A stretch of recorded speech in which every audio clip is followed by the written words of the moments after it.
नदिया किनारे डोली रखी दे कहरवा। नदिया किनारे डोली रखी रे कहरवा। रे मम्मी मिलन जब रे ललन मायर मम्मी मिलन हम जब रे ललन नदिया किनारे डोली रख दे कहरवा। रे मम्मी मिलन हम जब रे ललन अरे रोवती होई है मम्मी ढूरत होई है असुआ।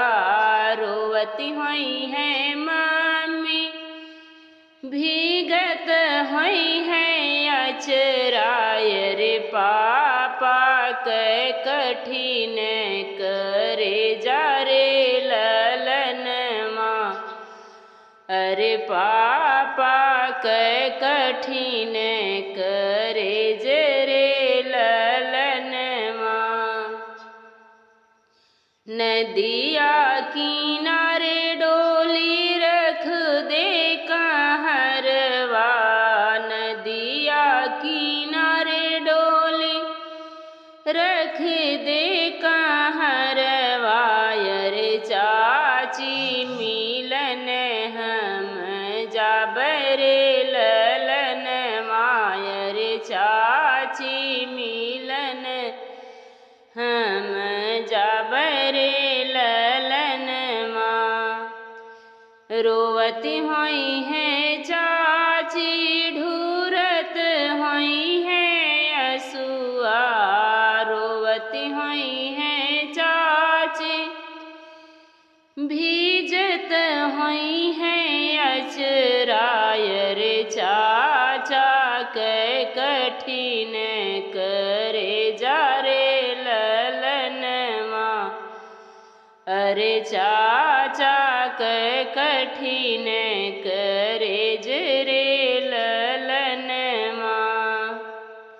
नदिया किनारे डोली रख दे कहरवा। नदिया किनारे डोली रख दे कहरवा। रे भाभी मिलन हम जब रे ललन माँ। अरे भाभी मिलन हम जब रे ललन माँ। अरे रोवती होई है भाभी ढूरत होई है असुआ। रोवती होई है भौजी भीजत होई है असुआ। रे भैया के कठिन करे जरे ललन मायर। भैया के कठिन करे जरे ललन माँ। नदिया किनारे डोली रख दे कहरवा। नदिया किनारे डोली रख दे कहरवा। रे बहिनी मिलन हम जब रे ललन मायर। बहिनी मिलन हम जब रे ललन माँ।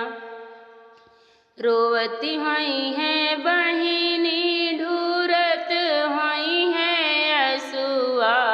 रे हमरो जे कठिन करे जरे ललन मायर। हमरो जे कठिन करे जरे ललन माँ। नदिया किनारे